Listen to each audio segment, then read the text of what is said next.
Good afternoon, everybody, and welcome to the second week of this second Healthcare World Festival.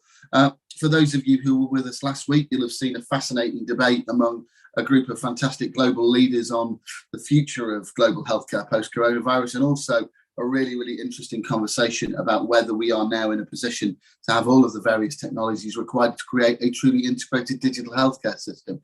This week, we're going to shine our light in the direction of clinical services, and specifically to think about standards. Standards are a hugely important element of any area of our professional lives, and nowhere more so than in healthcare. And it's interesting to note then that while we have robust professional standards for our clinicians, we have international standards around policies and facilities, there are not any majorly developed ideas in terms of the way in which we can measure clinical services and outcomes. And it seems that in an industry where our key driver is developing and creating healthy environments, curing the sick, that such standards don't exist. So to debate whether there is a need for those kind of standards around clinical services and what they might look like, I'm joined today by a fantastic panel who I will introduce. We have with us today Alf Theodori from New Course Health, who is an expert on the development of clinical quality. We have Jyoti Mahan, who is the Chief Exec of Healthcare First, who are a super GP practice in the north of England. We have Brian Niven, who is a consultant at McDonald, Jed Byrne, Director of Health Education England, Dan Ober from global insurers Cigna, Carly Caton from law firm Bevan Bretton, Simon Swift from Methods Analytics. We have, just make sure I can pronounce Mohammed's name correctly, Mohammed El Salih from Medland Hospitals. I hope I got that one right. And we have Josie Winter, who is the founder and clinical director of Advanced Clinical Solutions. Hopefully I got everybody in there. And I've remembered you all. We've got a big panel and a lot to get through. So let's get started. I think the first question, guys, why are we thinking about this topic? Why is it important to be able to compare the standards of clinical care across health systems? And I think for that one, Alf, let me come to you first. You've got some experience in the accreditation arena. Why do we need to be able to compare standards of clinical care? Simply put, Steve, I think people access healthcare in a very different way nowadays. We are a global population. I mean, I travel a lot for work, and the chances are that when I actually need to access healthcare, I won't be in the place that I was born or even live. So immediately there's a need for me to understand where the best place for me to be treated is, whether I'm safe in the environment I'm at. And in the absence of information, there's lots of people we can ask. We can ask our network of friends and family. We sometimes look to insurers and medical evacuation companies for their advice. But I think given that we are mobile, I think it's right and important that we're able to compare and set expectations around the healthcare we'll receive. Dan, as an insurer, from the payer's perspective, why is it important to be able to compare the quality of clinical care? Sure. I think for a couple of reasons. What Alf mentioned, that's our own expectations, and that's incredibly important to the individual. But from the insurer side, again, to make sure that we're able to identify and direct people to where they will get the best care. And I define best care as really the best outcome for them overall, consistent outcome and evidence-based type outcome. Thanks, Dan. Let's get a clinical perspective. Jyoti, you run a large GP practice. How do you, and you run a whole bunch of different facilities, how do you compare the quality of the care that's being given between each of your own facilities? Thank you, Steve. Just one step back from your, why is it important from my perspective? And that's about looking across the entire of our sites and practices. It's about raising the bar and leveling up. So we talk a lot about, the leveling up agenda economically, but from a clinical perspective, looking at those variations at a very minutiae detail across sites, but also across the patch, we learn a hell of a lot. So by looking at where people are performing, it really sets the bar for us and makes us want to go that extra mile. So it's incredibly important, both from a practice perspective where we sit and that each of our individual sites are working to the required performance level, but we learn a lot from looking at what other people are doing and therefore what we could do better. Let's get a perspective then from another part of the world. Mohammed, Medland Hospital, you're one of the leading hospitals in Zambia. So a very, very different health economy to the one that Jyoti's coming from in the UK. How do you perceive that, or how are you able to demonstrate the quality of care that you're able to provide as opposed to your sort of competitor hospitals in the region? Mohammed, you're on mute. Sorry. Thank you, Steve. So actually, it's also, as Jyoti has said, it's to have a practice that is aligned first with our vision, but also to provide a service that is that ensures there is equality in providing it, whether you are in a rural area or in an urban area. It's also a way, by having those centers, it's also a way to ensure that everyone has access to the same affordable and accessible healthcare. So it doesn't remain as part of your vision or part of the nice marketing words that you use, but it becomes part of your on-the-ground activity on a daily basis. It's really helpful. Brian, you worked across various healthcare systems. Is it a challenge for you to understand the differences between the levels of quality of clinical care in different environments when you're working in different countries? Absolutely, and many countries or different jurisdictions will want to try and benchmark, and therefore it goes back to, why have we got a clinical standard? What is the clinical standard there to do? It's there to measure and assess performance, and therefore you can't compare performance across different health systems unless you actually understand the context of that clinical standard and what the priorities are within individual countries. It becomes meaningless. And as much as you begin to tell clients, actually, you need to understand the context in which you are working compared to how you compare yourself to others. Often, people simply want to do a sort of quick and dirty benchmark exercise, and it gives you the wrong results. It's difficult to interpret quite what that means because you don't understand the context, the priorities, and the standards that are being set within that individual country to actually draw a fair comparison. An interesting point about the contextualization of this, because at the end of the day, it's about ensuring that you're comparing apples with apples to a great degree. Simon, you're the data geek in the room. Would we be fairly comparing apples with apples if we're looking at trying to benchmark quality across different health systems? I think in some areas we can, and in some areas we clearly can't, because systems, behaviours, the baseline epidemiology and geography will be hugely varying depending on where in the world you're looking.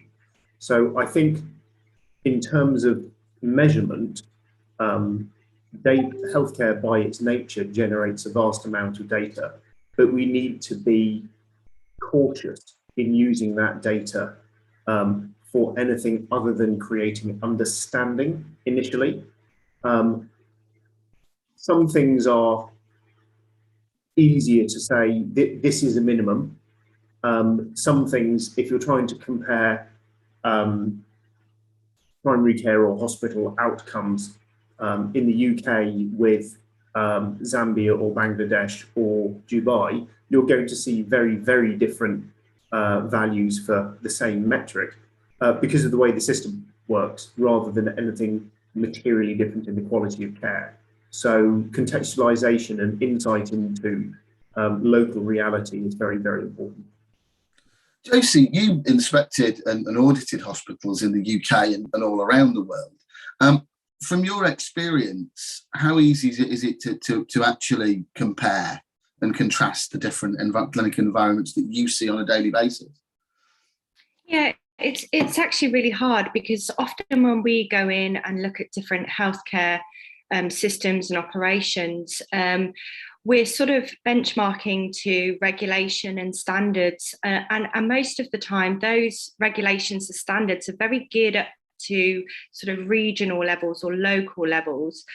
What we're not seeing is anything geared towards global goals. So if we take the last 18 months, for example, we've all had one incredible global goal, and that was to sort of fight back against COVID-19. And I think it would be really useful to start looking at some of these more global goals rather than sort of pigeonholing to local or regional standards and regulations. That's really helpful. Jed, coming to you, Health Education England, obviously your concern is around clinical education. And I think there's a question here around what we're trying to regulate clinical services for. What is it that we want to achieve out of these standards? Is some of that about understanding where our challenges are, whether that's in terms of education, whether that's in terms of clinical systems, and understanding how we can improve things?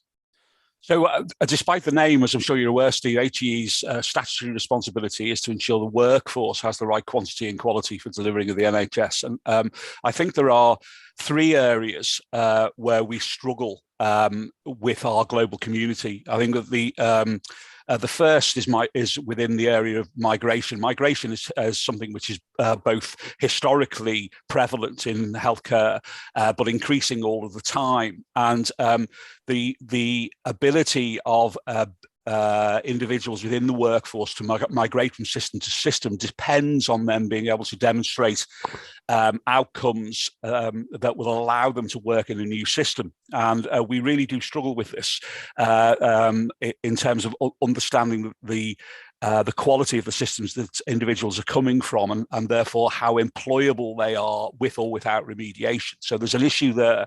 The second issue is about mutual growth and partnership. The discourse, as we all know on this call at the moment, there's a very powerful discourse around partnership, a mutually beneficial partnership between Western economic institutions, either at a peer-to-peer base, a system-to-system base, or institution-to-institution base.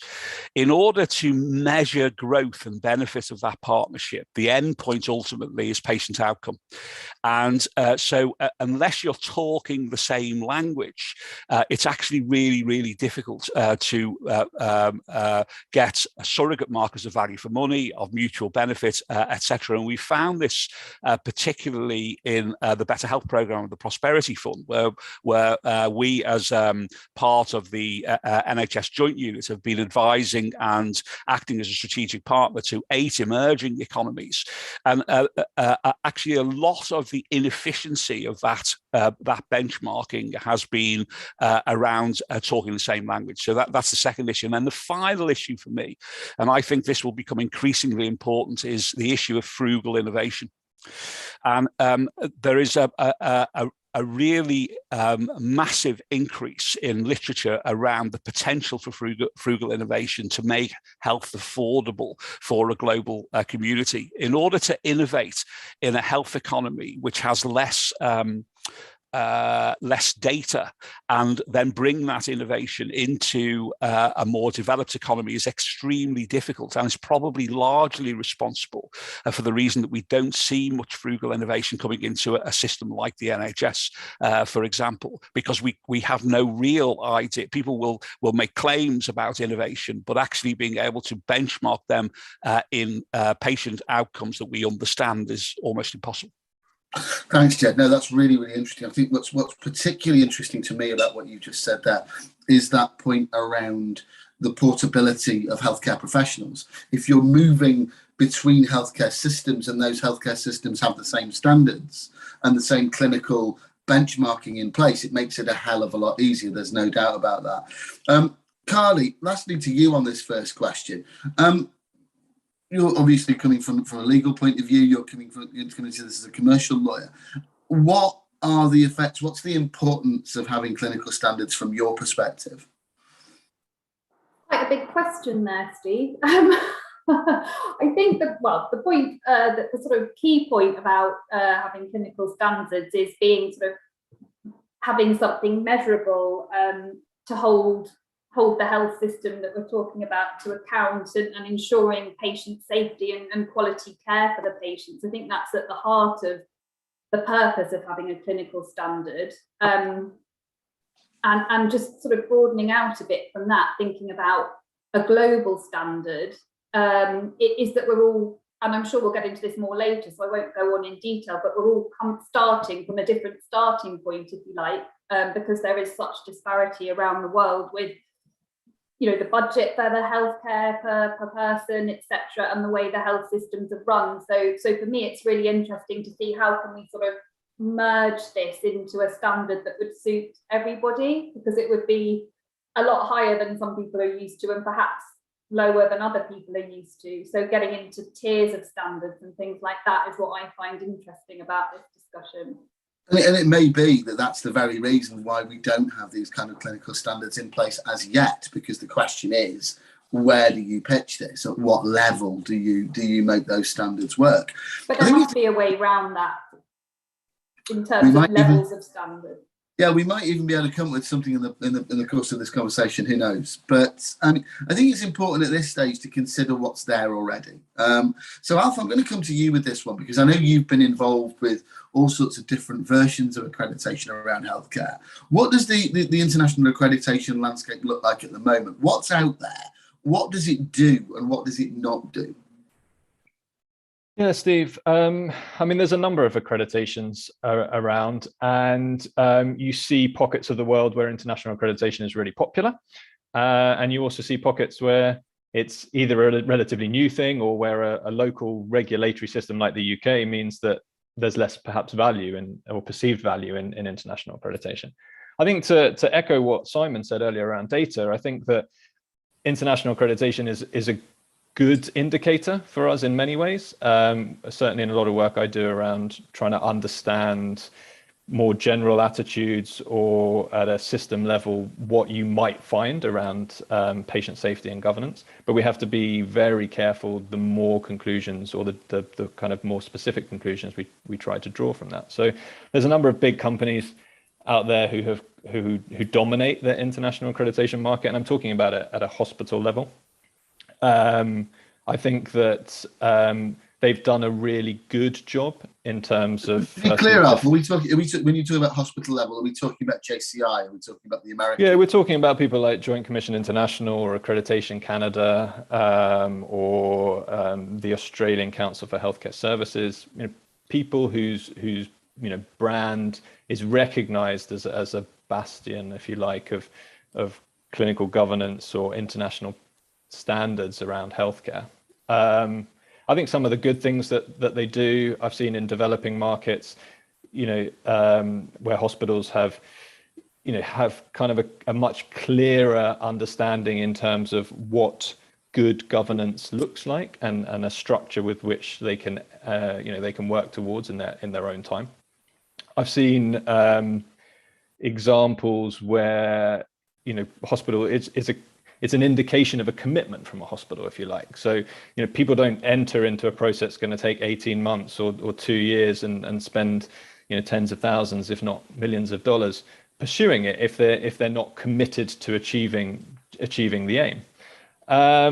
So all of that is really positive. I think that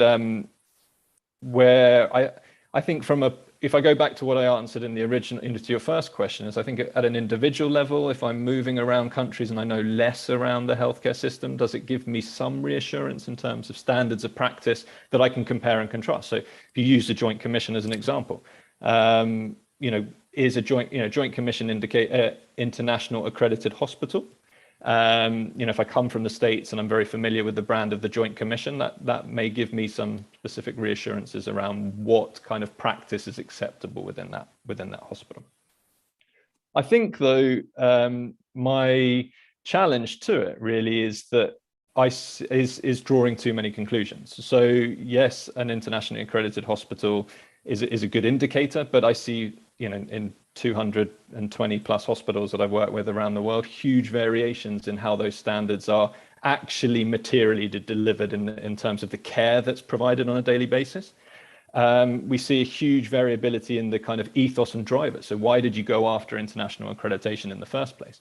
I think there are some developed markets, if you look at Dubai, where everybody has international accreditation, so it's a significant it's a significant kind of failing, is probably not the right word, but if you don't have it and all your competitor organizations have it, or the people that you compare yourself against, then you have to have it.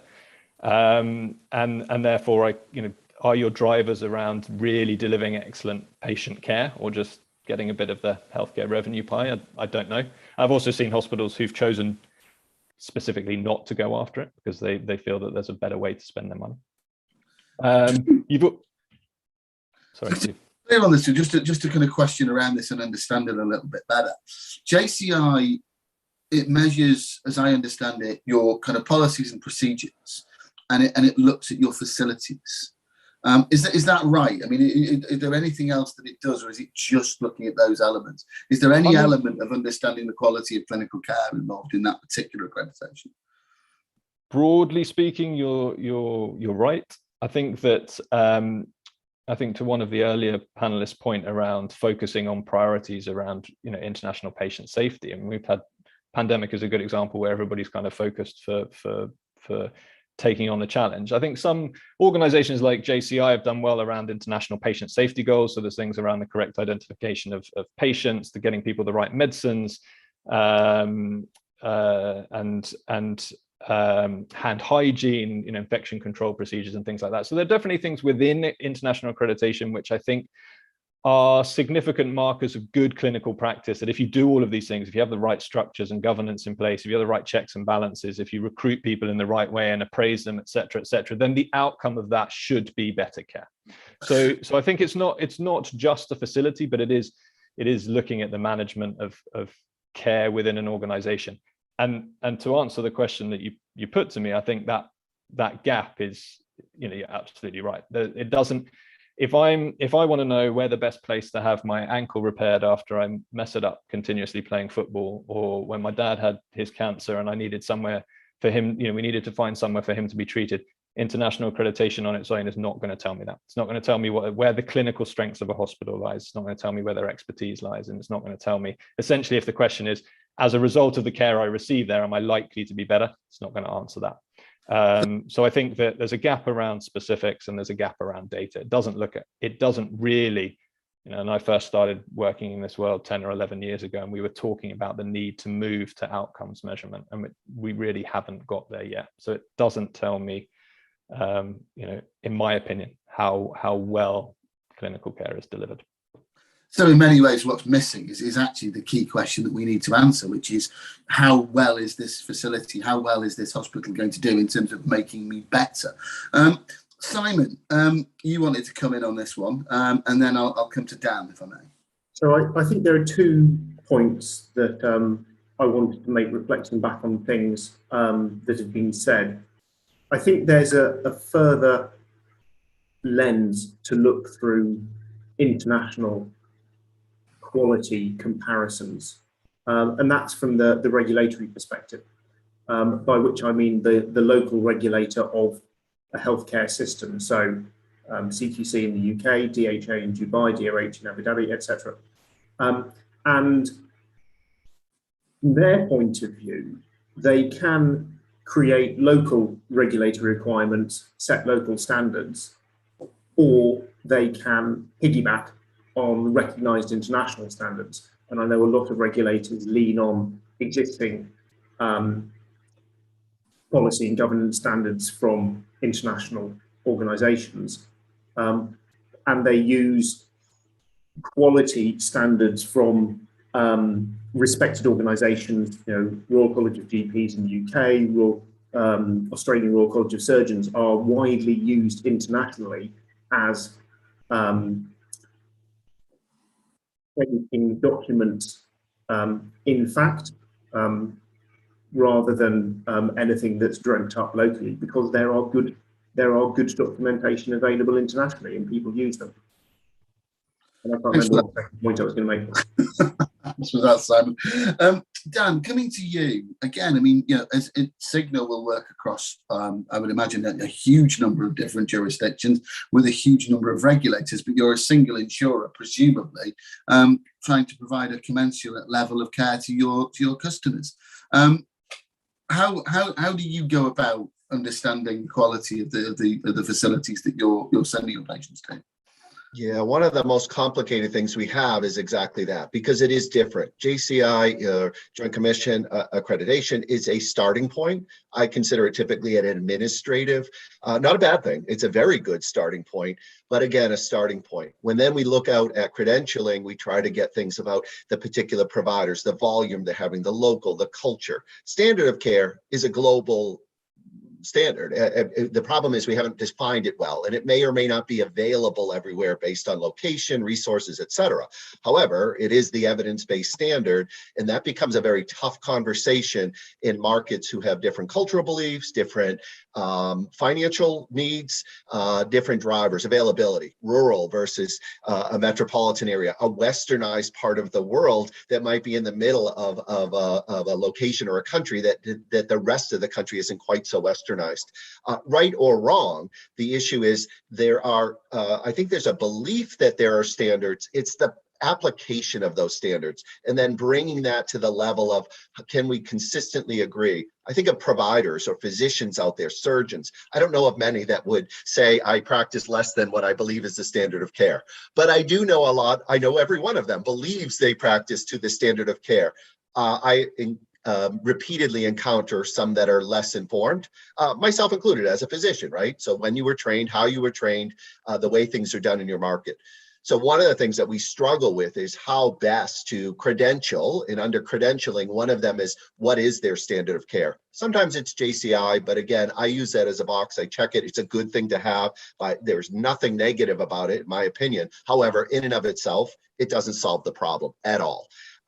So a multiple layer. And again, listening through the others on the panel, now I have my way of solving for it, which doesn't necessarily mirror over to, say, another global insurer, and therefore lends itself, by definition, to a lot of confusion.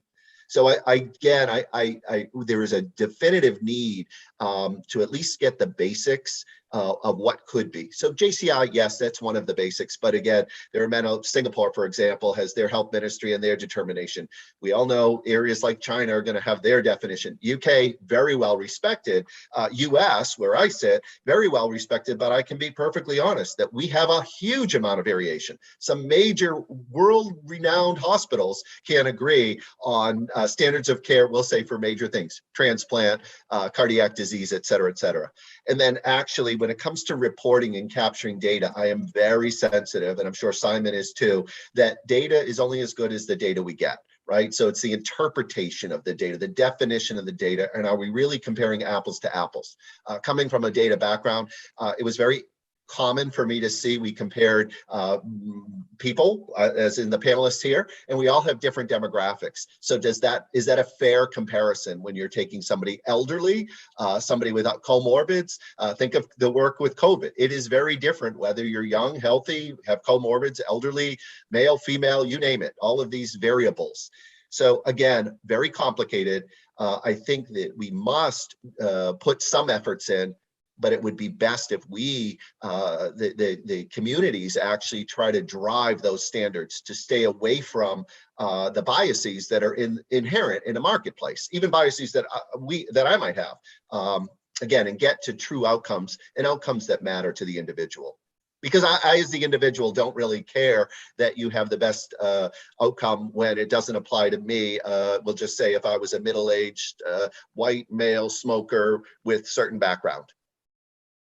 Really, really interesting. I mean, I think we keep coming back to this question of what is the benchmark, what is the baseline with which we can build. And I think one of the interesting things to do, you mentioned it in that sort of segment there, Dan, around the respect that people have for the UK system and the fact that the UK system is highly regulated. So what I wonder is whether there is an opportunity to work this from the NHS, from the UK. I'm going to go to Jyoti, Jed and Carly on that question in a second. Before I do, though, I'd like to come back to Mohammed for a moment. Medland, as I understand it, you're a relatively new hospital in Zambia. You're going through all of this at the moment in terms of kind of developing your policies, developing your quality of care. How important is it to you, and why? I mean, I'll ask this question earlier on. Why do you want this kind of standardization? Why do you want to be benchmarked? What's important about this for you, Mohammed?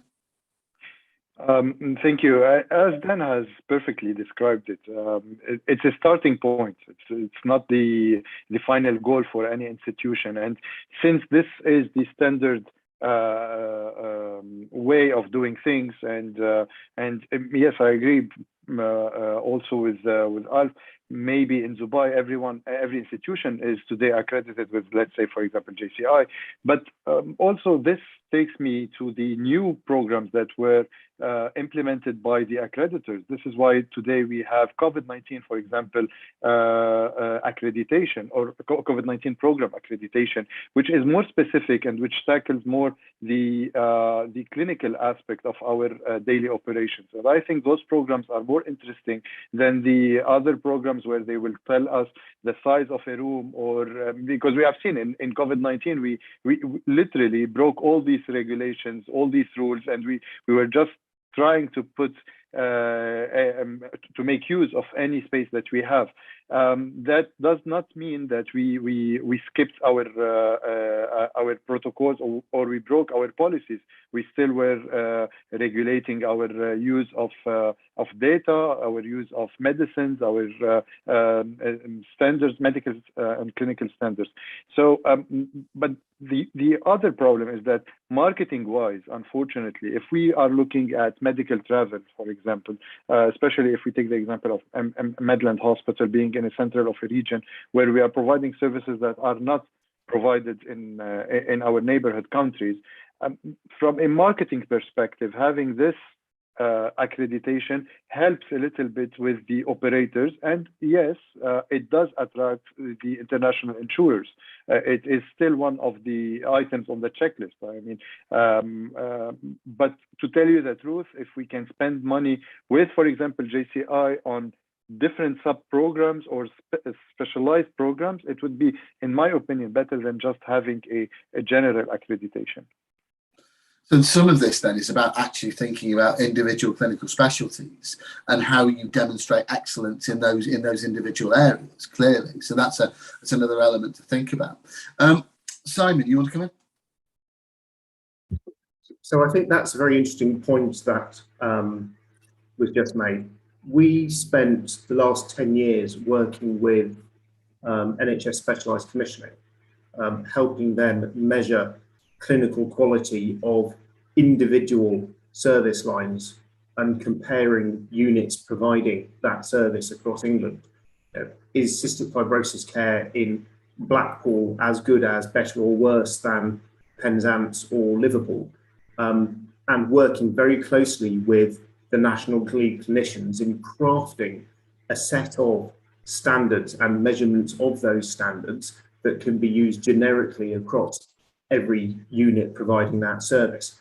And we've done that for a huge number, over 100 specific service lines, but each one was a separate piece of work, a separate set of standards, a separate set of metrics that were led by the national lead clinicians.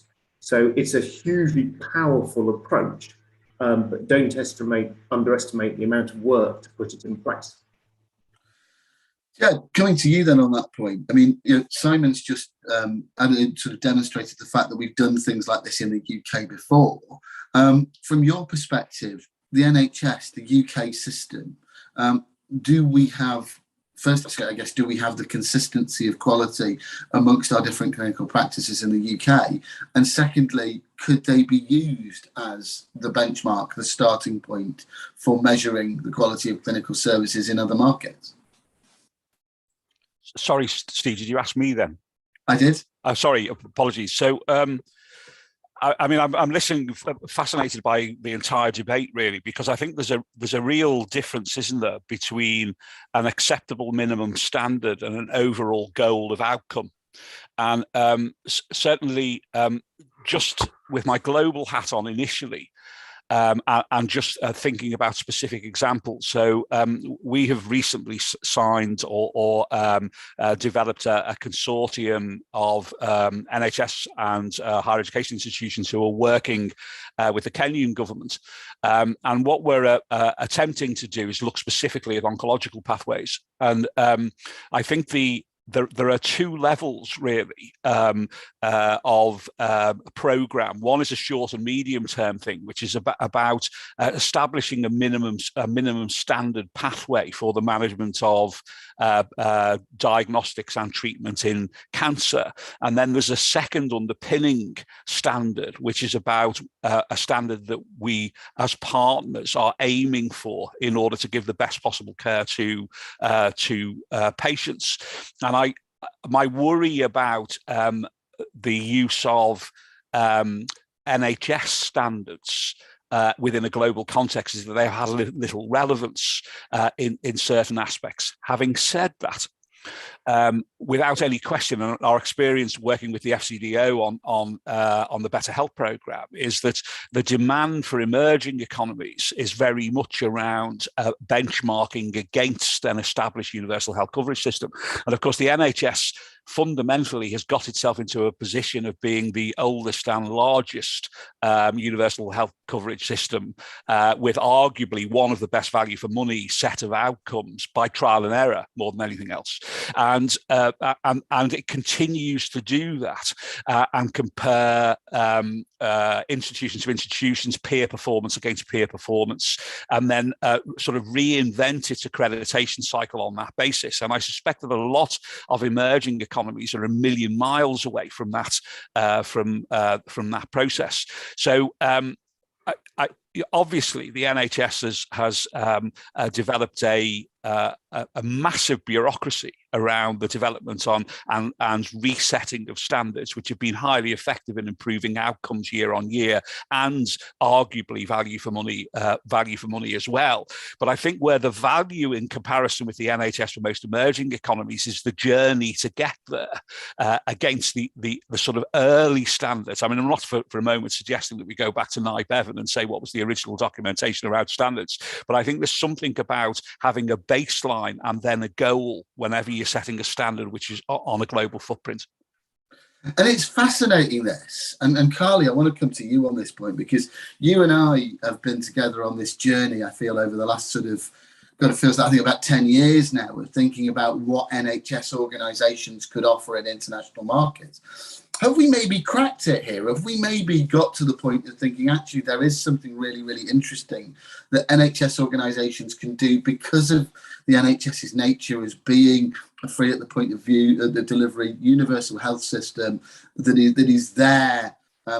Jed was talking about Nye Bevan there. They're coming from the perspective of doing something correct for its patients. That actually means that we've got an offering out of the UK that could potentially be used, to kind of give an idea of what kind of quality of clinical care overseas hospitals and facilities and need to achieve, but also can help to provide the consultancy and services and ability to be able to reach those standards. Are we barking up the right tree here?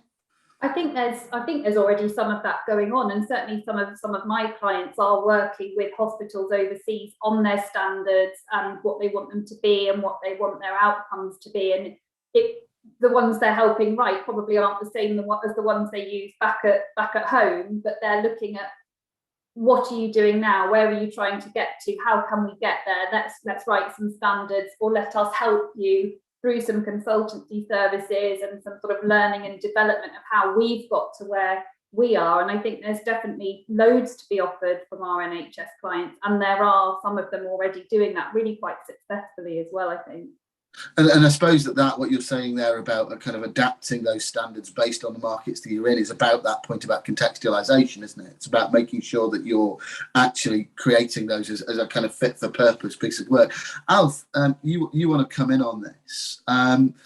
Yeah, I think Steve, there was a couple of things I want to say. One, in terms of what the NHS could do, and I like Jed's example where you're looking at a specific service line. I think that there is something to be said for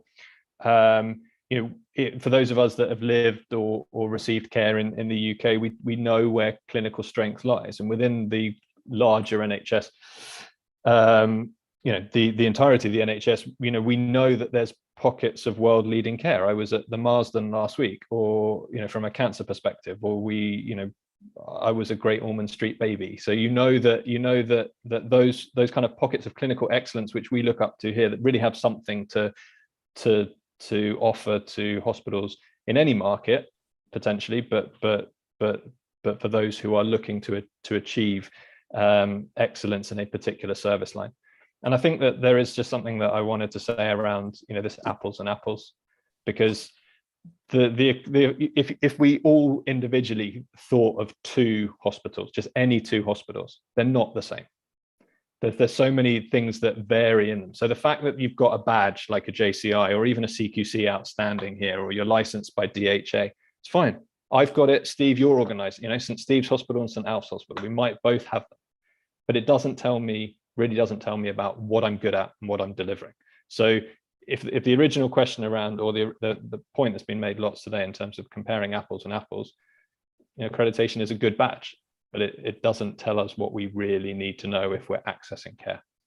And that's the point, isn't it? I think what we're driving towards here is trying to understand what it is that we really want to know as patients, as payers, as regulators, and driving towards that standard. Carly, you wanted to come back on this one, and then Simon, you also have your hand up.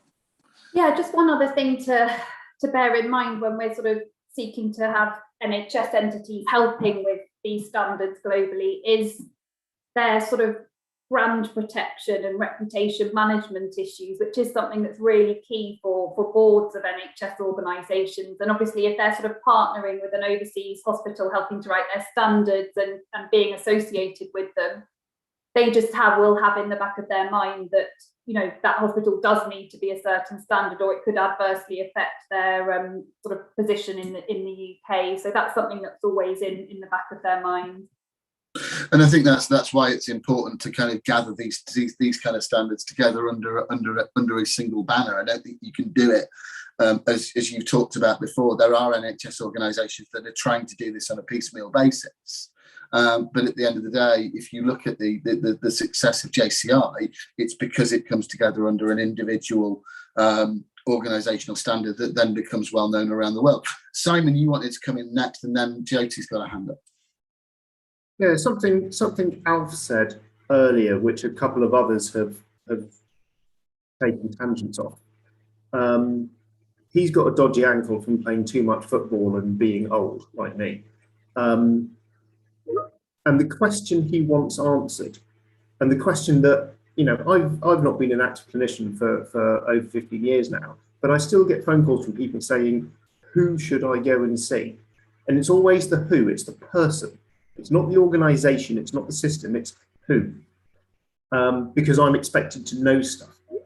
And there is a lot in that. There is a tacit knowledge within any healthcare fraternity, within a geography, within a system, of who's really good at this, who's really good at that, actually, who maybe you don't want to go to for a particular condition or procedure.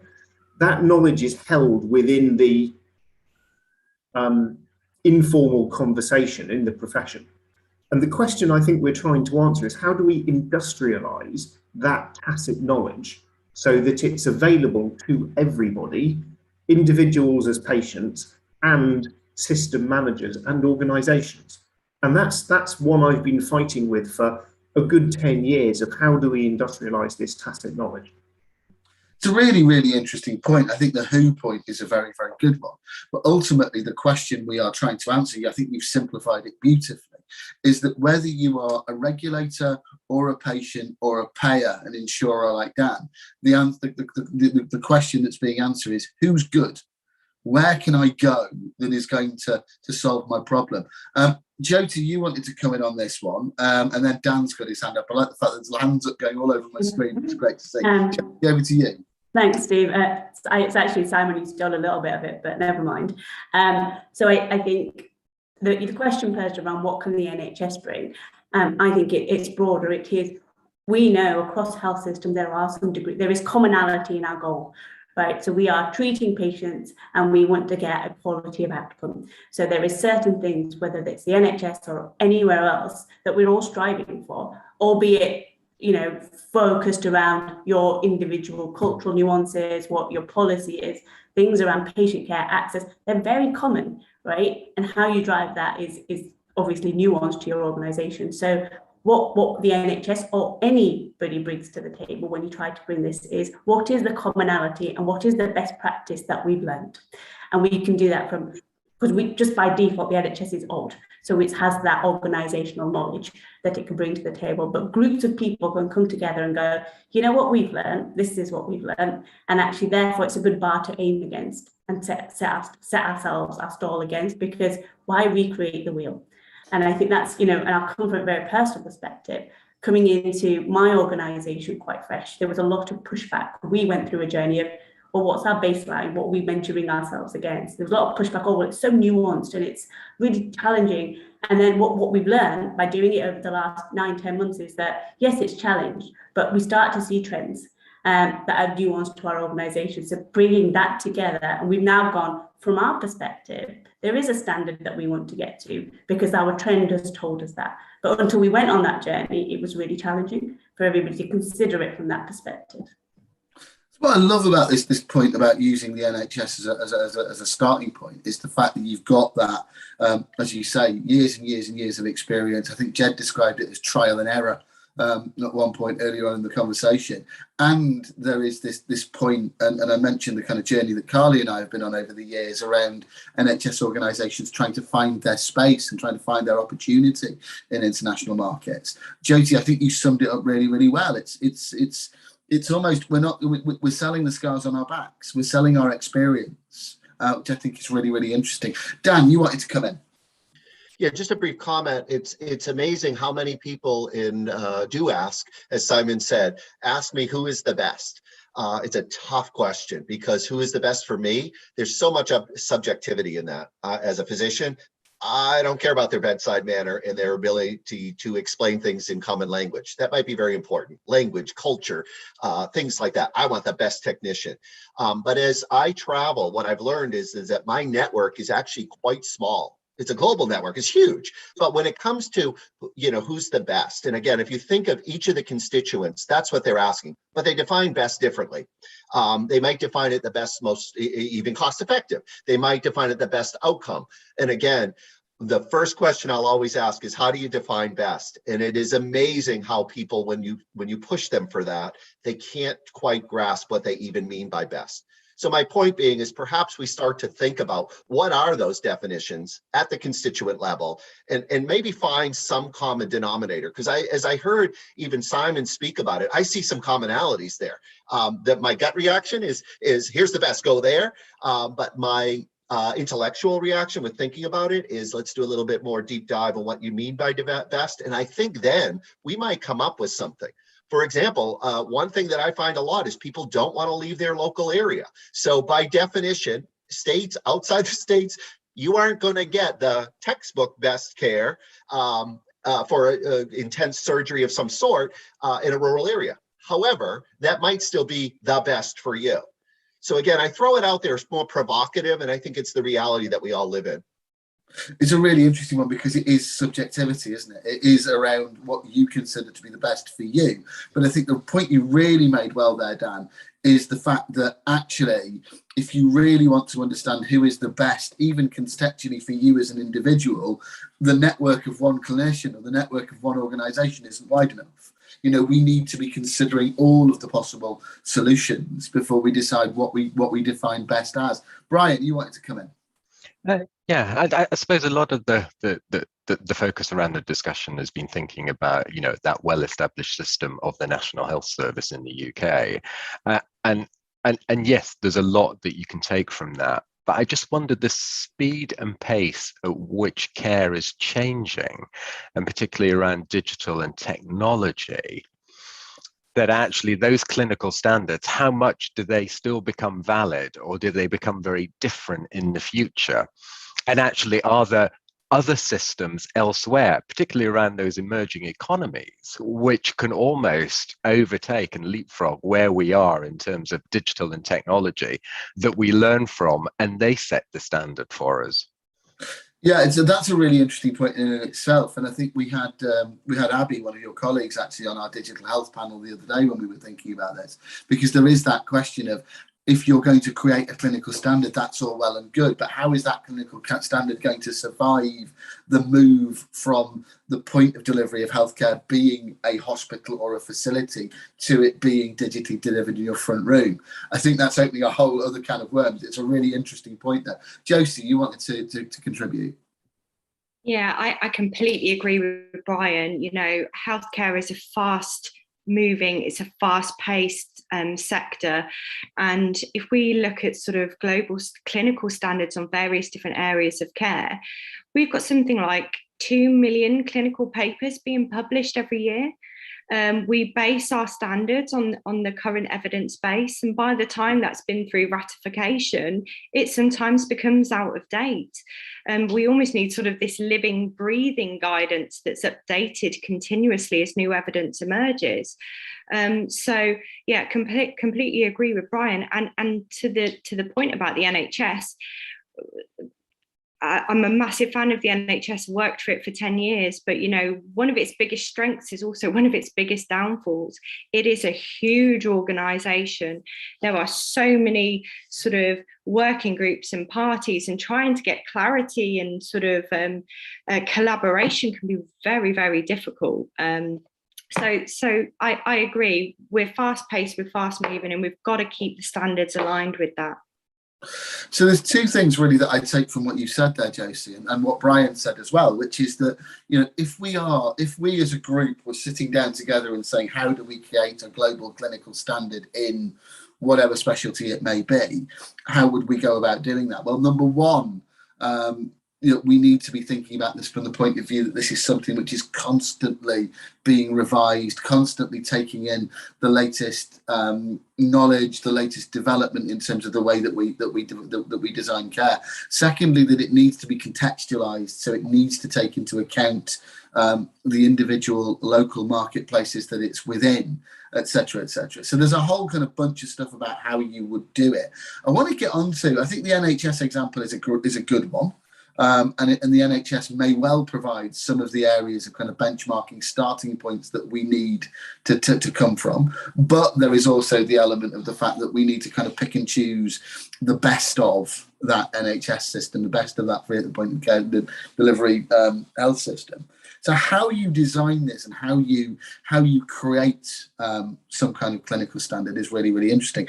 So the question then that I come to is the one about, okay, if we think this is the right benchmark, how do we go about measuring this? How do we actually measure the effectiveness of clinical services? And I'm going to go to Simon with this question, because Simon is obviously going to say data, but I'm interested in what data. I'm actually going to start with saying, what is the purpose of this exercise? Because you need to really understand why you're going to initiate the process of measuring something before you start, or you'll end up with junk. You'll end up with something that doesn't answer your question. So I would start by really working hard on understanding the question and the purpose to which you're going to put any measurement. And then it's, once you understand that, you can start to shape hypotheses, standards, metrics, whatever you like. I mean, for example, in England or the US or Germany or Singapore, we may well have a standard saying, if a patient comes in with an acute stroke, we want an MRI within 60 minutes. Great standard. You know, it will drive behavior.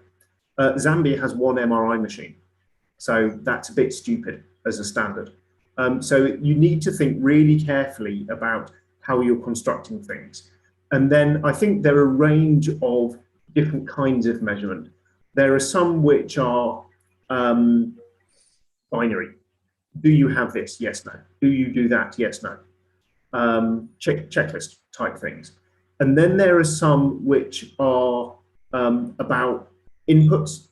Do you have, you know, MRI machines, you know, X per head of population? Some about process. How do you use them? Do you scan this group of patients within a certain time period that's determined by international literature, as Josie said, to be best practice? And then outputs, and finally outcomes and system goals. And you can drill down into any level of data you like. You can start building up, rates of readmission after discharge to understand primary care pickup from hospitals, and you can look at that at a patient event level. But unless you know what you're going to do with that measure, what it tells you, and whether it's in any way applicable to how the system works, don't go there. So, okay, so what we take away from that then is it's really, really important to understand what you can measure and how you measure and how you set the kind of bars in terms of data. Dan, I'm going to come to you on this one. From a payer's point of view, what are the things that you want to know? What are the numbers that drive quality in your mind? Yeah, it's a good question. And again, if you think about, somebody had mentioned the affordability piece. So I think of affordability as very, very broad. Affordability across many metrics, many constituents, right? Large, small, macro, and micro.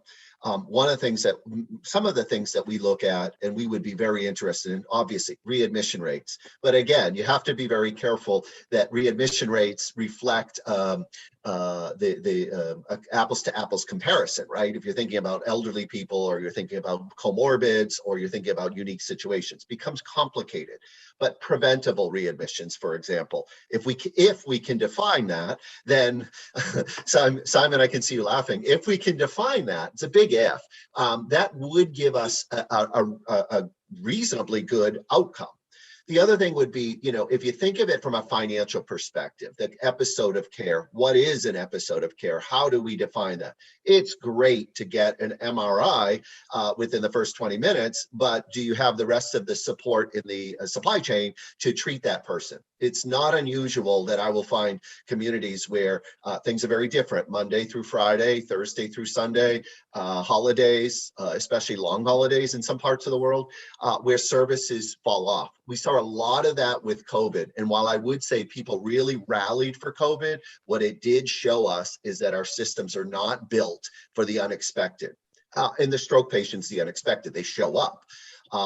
And then you've got rural communities where you're going to run into things where the hospital might be fine, but what about post-hospital levels of care? Is there a proper rehabilitation? That's going to impact outcome. Is there proper home care, mobile care, skilled nursing care, you name it, and all of those are going to impact the system. So as we look at affordability, we try to look at that full picture, end-to-end episode of care. And that may or may not align to each of our constituents. It sure as heck makes it very difficult to prove a cause and effect.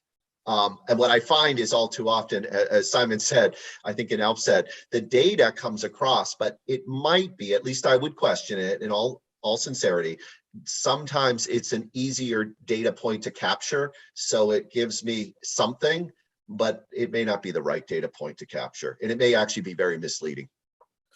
Thanks for that, Dan. Mohammed, I want to come to you in a minute, just as the provider hospital in the room, just to find out from your perspective how easy it is for you to capture this data and how easy it's for you to kind of comply with, particularly in an economy like the one that you exist in Zambia, where it's a less wealthy economy. It may be more difficult. I'll come to you with that in a second. Before I do that, though, Josie, I wanted to come to you and ask you the kind of flip side of this question, because it's all very well for the data geeks in the room to be talking about numbers and how we collect numbers. What for you, as somebody who gets involved in clinical audit on a daily basis, what can't you pick up with numbers? What do you have to physically go and poke and prod and look at with your own eyes? Oh gosh, I could talk about this for hours, but interestingly, we see a lot of organisations over here what we call self-auditing, so they will audit themselves. They are essentially marking their own homework. So when I go in, and when I go in as an independent sort of auditor, it's really interesting. There's something called the Hawthorne effect. So if somebody knows that their practice or their structure or their outcome or their process is being observed, they will change their behaviour and they will change their practice. So you can never sort of really get a true reflection of what's actually happening on a day-to-day basis. But I'm well versed in that, and I take that on board before I even go in and look at a healthcare organisation. I know that will happen. interestingly, about Simon's point with what data do you collect? I collect all sorts of clinical audit data, and we should probably talk about this after, Simon, but I'm very much a pen, paper and clipboard type of person. But, you know, there has to be some sort of benchmark, and I see lots of audit tools which are looking at 5 or 6 different things on the same line, but it's just about breaking it down into that granular data. How do we know an improvement has happened? What is the benchmark? What's the baseline? What's the before and after? How do we know improvement is going to happen? So yeah, it's a tough one, auditing. I think it's important to understand, and I think you've made the point very eloquently there, that there's some stuff that you can measure with numbers, but there's some stuff that you need to be able to go and physically see and witness. Dan, before I go to Mohammed, Dan, you wanted to come back on that point. Just very quick, I agree 100% with Josie. Data is very important, but observational. I've done many hospital site visits, and what I observe versus what I see on paper, I don't care the hospital, the best hospitals in the world, there is oftentimes at least a somewhat of a disconnect. Could it be hand washing, for example? I've been in the Middle East and I've seen some phenomenal hand washing, which nobody thinks about it. And I'll just throw out an example, mask wearing. You know when somebody wears that mask all the time or not, because it's, oops, I forgot. Those are subtle, but Josie, to your point, those are things that if you don't capture those, they skew your data, they artificially, or they don't even artificially, they actually destroy your results, and then it all becomes a jib jab. So just a point. So coming back to Mohammed then, Mohammed, you ultimately, all of these learned individuals in the room are talking about how we measure ultimately what you do. You're the one on the receiving end of all of this. Is this all making sense from your point of view, and how easy is it for you to be able to provide the data and the information and all of the things that we need in order to kind of measure the quality of what you're doing? To be honest, it's not that easy, because Medland, I mean, our colleagues in the market do not provide the same services, and Medland is almost fully digital. So also applying all these standards and collecting the data is not as easy as it sounds. I do agree with Josie. We definitely internal auditing is easier or sounds easier. But to be honest, I mean, even when my office would like to conduct an internal audit in the hospital, I know that things will be performed in a different way. And that we are still within the same facility. So when we have an independent auditor, it makes things sound also harder to see on the ground what is happening. And that's why we for example, we set a rule which may not be applicable in other colleague facilities, but we set a rule that whenever we have an audit, an internal audit, the internal auditor wouldn't know that he has been appointed to that task, and on the same way, it will be announced on just on the weekend when a shift is being put, so that people do not know who will exactly participate in that exercise. It's a way to try to be somehow ready to know and to collect the data. The other thing that I want to add is, for us to make healthcare affordable, we need the data because it will reflect the volumes that also will be shared with our suppliers in order to make better deals, that we will share with our insurance companies who are our colleagues, so that we can have better contracts for both parties, etc.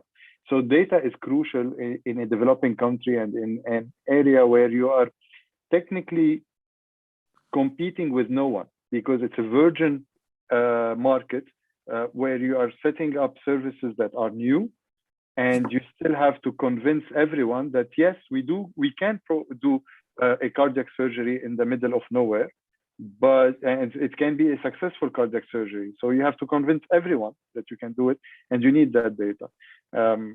Not as easy as it sounds, but it's challenging, and I think that's the beauty in it. And there's a really interesting point there, isn't there, Mohammed, about, if you're in a situation like you guys are, where you're providing a service which is new to your health economy, then actually how do you ensure that you're providing that to a high level?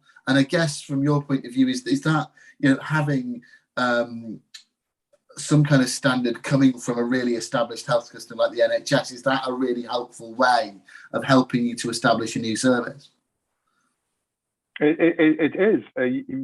That's why, for example, you will see that we are part of, for example, EPIC. We were among the first 100 signatories, because we need to also have ethical standards and ethical principles. We are aligned with, and we do work with AHF, we do work with JCI, with the Canada accreditation, with COASAS.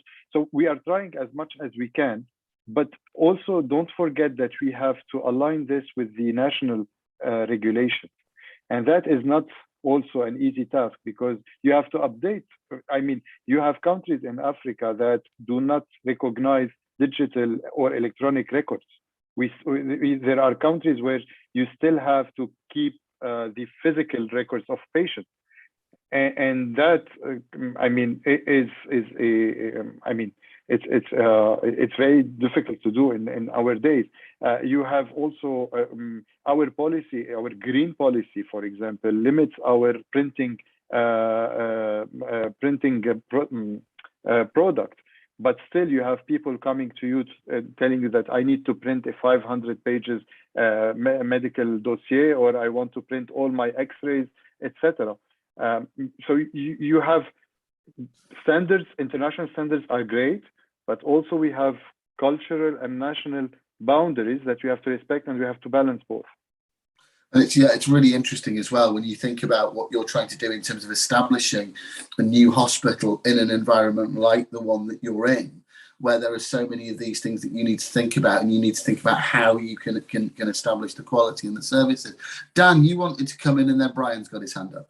Yeah, just two comments. One thing that we haven't mentioned is things like the punitive nature of standards, right? And I think they tend to always lean towards, we can use this to get you, to show you what you did wrong. And I think all of us, if you listen between the lines, are really saying we need to do this as a collaborative effort, that they're a learning tool, not a punitive tool. The paying source uses them punitive. The public will use them punitive. The hospitals might even use them punitive, right? So if we think about all of those constituents, we've got to get them on board that this is about doing it from a non-punitive but a constructive way. And the other thing I would just say, very in line with what we just heard, and that is what Mohammed just said, and that is, think about some of even the diagnoses that are out there that are still very controversial. Mental health, as an example. You know, if it's something we don't talk about. Years ago, it was HIV. We didn't talk about it. It was a little dot on a chart which never stated the words, how can we get good data when that will impact things? And there are others, right? Cancer diagnoses, whatever. So again, that cultural piece. So really those two things need to be considered. One is, first and foremost, I think we've got to change it from a punitive, while there might be impacts, but it cannot be punitive. And then number two, what are those conundrums that we have that, let's be honest, in certain cultures, certain societies, I was encountering something this morning, and it's all about transgender. Try having that conversation across the globe. It becomes very difficult. And again, in the US culture, it's something we would just talk about. Again, I have to be careful how I navigate cultures. So just a few comments. Again, and it comes back to that point about contextualization and making sure that whatever standards you create are fit for purpose in individual markets. What we haven't done, and unfortunately I suspect we won't have time to do today, is also think about, you mentioned mental health there, but I think we have to make these standards work in terms of clinical specialism by clinical specialism. I might come to Jyoti in a minute, actually, for that thought from a kind of primary care perspective. But Brian, you had your hand up. Yeah, and I suppose we need to look at how you measure outcomes or develop standards from different stakeholders' perspectives. And I suppose part of the conversation that we've talked about through this particular question is around the sort of process and outcome measures. But actually a key part of this is the patient and the patient experience in this, and making sure that we are treating the patient in a way that we can, almost as a consumer of that service, and what are their expectations and the standard of care within that.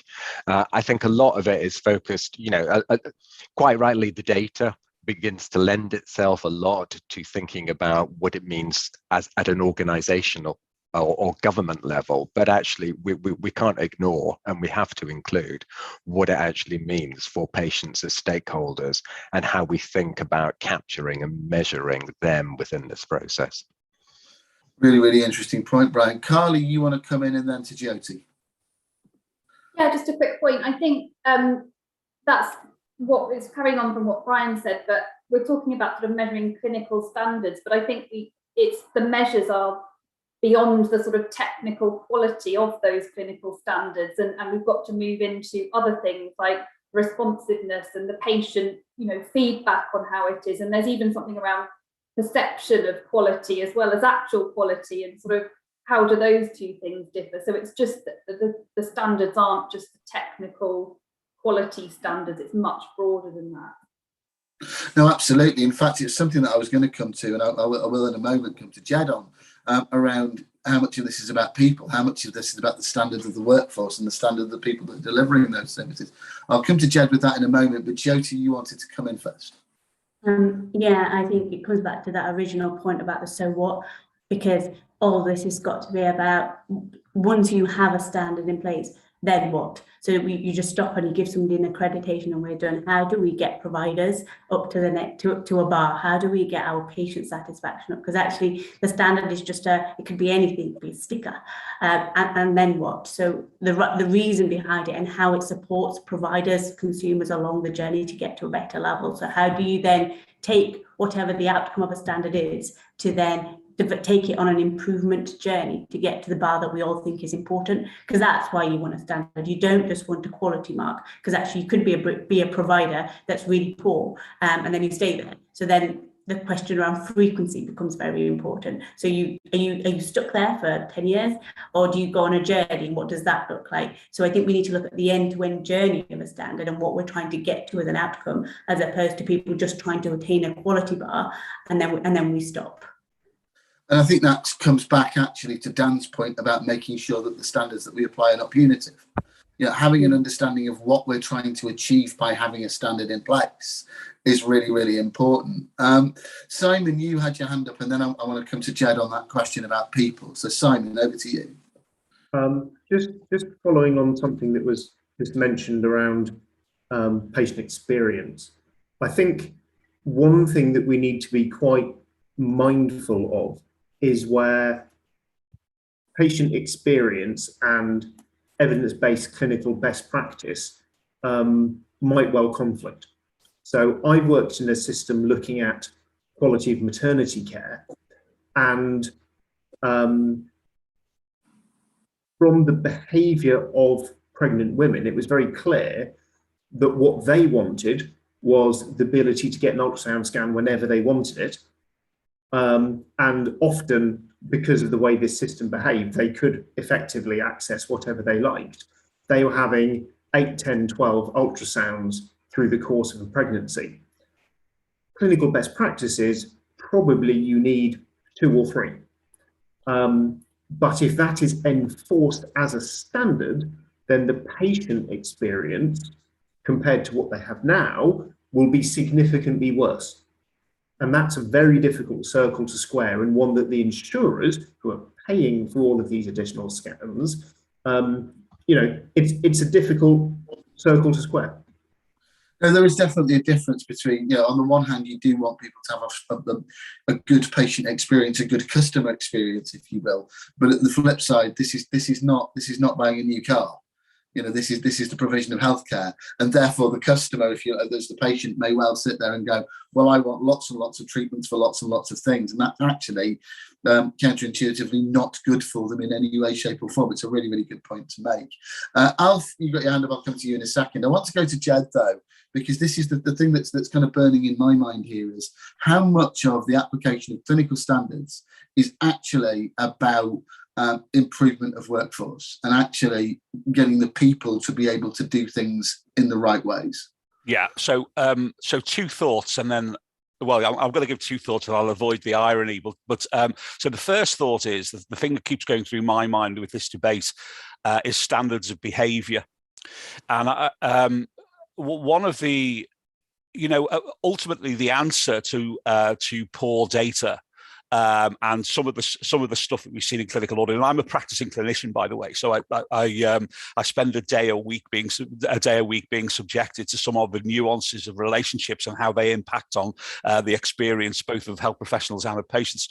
But I think something around standards of professional behaviour and institutional behaviour are really important, and that includes stuff like transparency, participation, professional development, the development of peer-to-peer relationships. Some of the messages for me that are coming through here are about the importance of cultural intelligence, actually, and the introduction of cultural intelligence as a way of formulating proper behaviours amongst healthcare workers, particularly as we're developing them as undergraduates through creating cross-border peer-to-peer relationships, etc. So I think standards of behaviour may well actually be the key to all of this.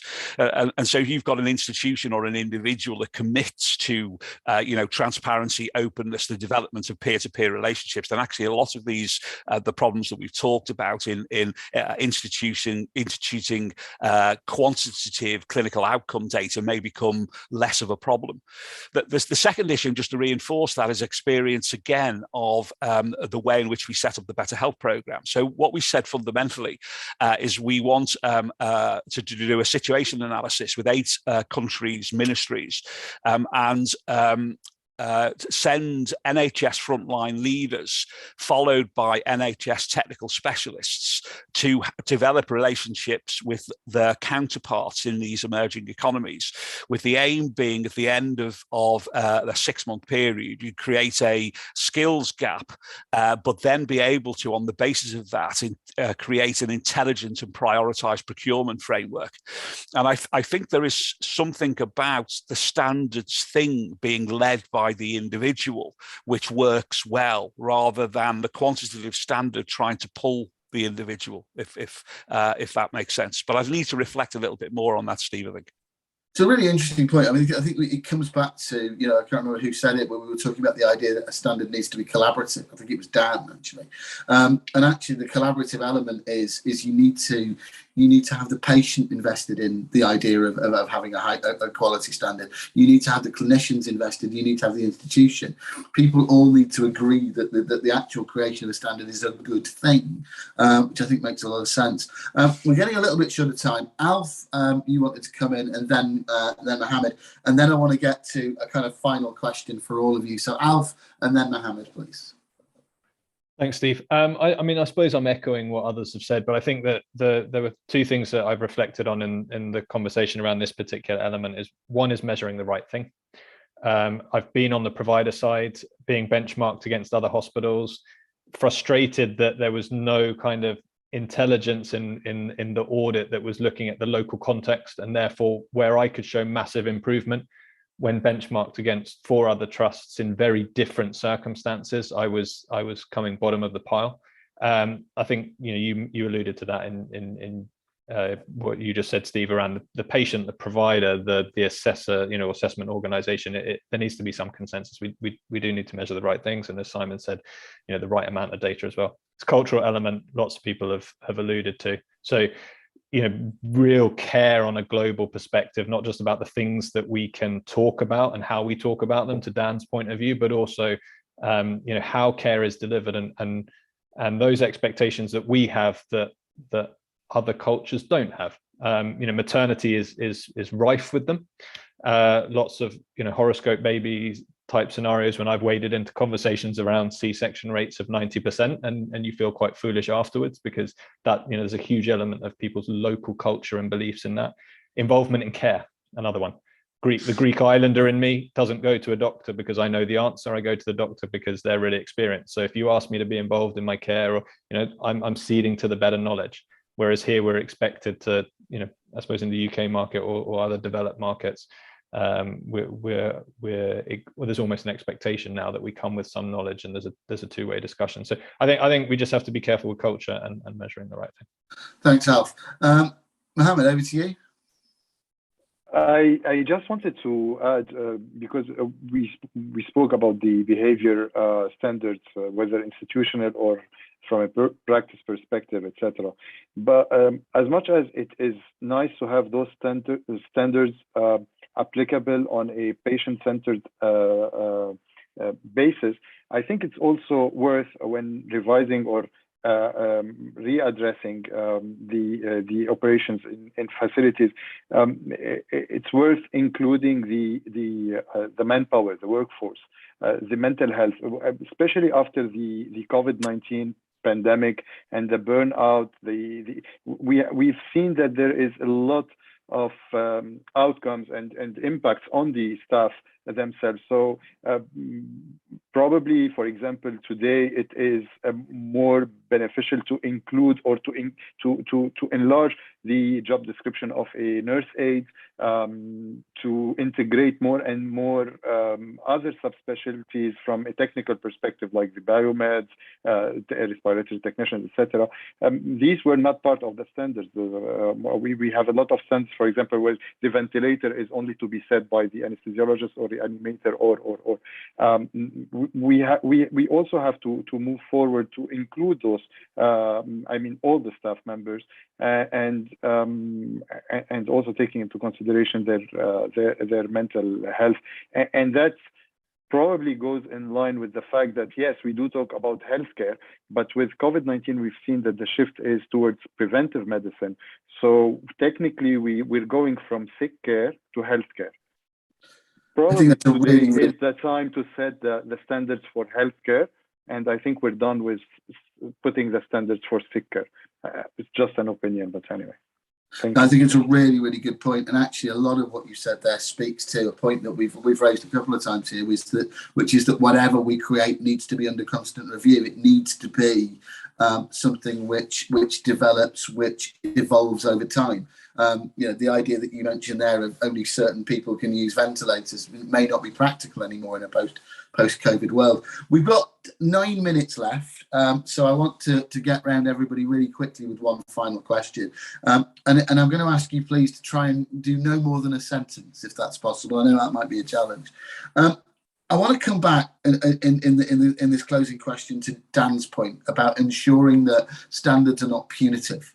And from that point of view, what I'd like from each of you, we seem to be agreed that the idea of a global clinical standard is a good one. What, for each of you, would be one key outcome, positive outcome for patients, for providers, from having a global clinical standard? I'll start with Simon, if I may. Thanks for the warning, Steve. So I think I'm going to answer both bits of your question. I think not punitive is vital. And the way to make this not punitive is to make it clinician-led. This is about one clinician talking with another, saying, you've completed data return forms, whatever, to demonstrate your level against a set of standards. Let's understand how you achieve those that you've achieved and why you have not achieved the ones you have not achieved, in the context of me as the external auditor who's done this 100 times, because I will know things from talking to 100 other people like you, and I can help you to improve your practice, your organization, whatever. So I think the not purpose is in the approach and the conversation. The positive outcome clearly is increased organizational understanding of what good looks like and how to achieve that, which should deliver better patient experience and better patient outcomes. That was a tiny bit more than a sentence, but thank you, Simon. Let's try and keep these short if we can. We haven't got much time. Josie, positive outcomes from having good quality clinical standards for you? For me, it's very, very simple. It's all around patient safety and quality, and having the fundamentals of care in place. Perfect. And the sentence, I appreciated that one. Josie, what's a positive outcome from having standards in place from your perspective? Thanks, Steve. I've got three. So I would say quality improvement across the board. I'd say innovation, because it helps us think differently to achieve a challenge. And finally, it helps direct investment. So we know what good looks like and where to put it. Perfect. Carly? Oh, good. I'm glad I'm not last, because then you always have to think of more. My one is the positive outcome is for patients and their understanding of sort of what they're getting and a better understanding of the best care for them, be that whether it's in their area or more broadly. Mohammed, what about from a provider's point of view? Why is it good for you to have a clinical standard in place? As long and as much I advocate for freedom, I think we still do need a common ground, and we still do need global standards. That is the only way so that we can provide and give access to the people for an affordable, accessible, and agile healthcare. Without that, we will never be able to reach this AAA strategy. Perfect. Brian, what do you think? I mean, having a standard, whether or not it's a global standard, but having that standard gives you that framework and that point of reference in which to measure performance and understand what additionality, what improvements need to be made. But essentially, yes, it should be centered around the effectiveness of the service delivery and the safety of patients and staff. Fantastic. Alf, over to you. Everything that's been said before probably is the best way to summarize. I think something that drives improvement in the quality of care delivered to patients can only be a good thing, an opportunity for us as a collective community of people interested in healthcare to share learning and experience that will have a positive impact on that care. Jed, what are your thoughts? I had to write this down, Steve, otherwise I'd go over one sentence. So everything's been really succinct. So I've written slightly. Promote the development of peer-to-peer, institution-to-institution, and system-to-system partnership, enabling mutual growth and improvement, a level playing field, and the free flow of innovation and migration. Thank you for that, Jed. I think that's perfectly put. And finally, Dan, last word to you. Yeah, I would keep it very simple. If we think of three terms, and again, they apply to everything that we've been said, and they actually repeat what we've said. So one, quality improvement being the critical word, right? So not being punitive, but improving services, as was mentioned. Objectivity, affordability, and then I would just add predictability and simplicity, right? So if we keep them predictable, and simple is a tough word, but simple from the biggest perspective, right? Let's not overcomplicate. That's perfect, and I think that sums it up beautifully. So it only remains really for me to try and summarize what has been, from my perspective, a really fascinating debate. I think it's great when we have a group of people that have the knowledge and the understanding and the experience to be able to frame what is a very interesting and very complex question. But the question that we began with was the one around whether there is a need for a global clinical standard. Is there a need to measure healthcare in a different way? We talked at length in the beginning of the conversation about the fact that there are existing global standards which measure your policies or measure the quality of your facilities. Mohammed spoke beautifully to the point about during COVID, the size of the room in which you're delivering a service is no longer relevant. What's relevant is whether you can actually have the desired effect of improving the patient's healthcare, improving their wellness. So from that point of view, I think it feels to me as though we have reached the conclusion that there is a need to measure the clinical quality of the healthcare that is being provided. But then we get into the question of how. And I think at that point in the conversation, we talked about the UK NHS as the oldest free at the point of delivery healthcare system in the world, as something which, because of its nature, having been designed around patient experience, provides almost a kind of independent arbiter of the quality of clinical services. And whether that might be if we can take the best of that system, that might be the benchmark that we can build our quality standards around. I think there then comes to this question of what we measure and how we measure it. And the point about contextualization was extremely well made by various members of the panel. What we measure in one market will have to differ from what we measure in another market, simply because of the cultural differences, the budgetary differences. We talked a lot about cost and the necessity to design standards which fit around cost. So there is an element of creating a commonality, of creating a benchmark which works, but which still can be contextual for the markets that we're working in. I think Dan made an absolutely key point for me around the need for a standard not to be punitive, the need for us to design a standard which is coming at this problem from the perspective of saying, look, we're not creating a standard, we're not measuring you in order to punish you or tell you off for being bad. What we want to do is we want to create a standard that will help us to help you, and help you help yourself to make the quality of your care better. If we can do all of these things, then we could create something. We could create a global standard for clinical care, which genuinely is a force for good in the world of healthcare. And I think that's one thing that we can all agree we all would like to do. I would like to take this further. I would like to take this group, great group that we've had on this call, bring them together, along with those of you in the audience that have an interest in this topic, and start working towards the development of a global clinical standard, because I think it is needed. And I would encourage any of you watching, as well as those of you on the panel, to get involved and to help us to create that. Watch this space, I would say, from that perspective. It only remains then for me to thank what has been an outstanding panel. So thank you to Alf Theodorou, thank you to Dan Ober from Cigna, thank you to Jed Byrne, Health Education England, Brian Niven, Mark McDonald, Simon Swift from Methods Analytics, Carly Caton from Bevan Britain, Josie and Advanced Medical Solutions, Jyoti Mahan from Healthcare First, and Medland Hospital, and Mohammed. You guys were absolutely fantastic. Thank you for your enthusiasm, thank you for your knowledge, and thank you to everybody for watching.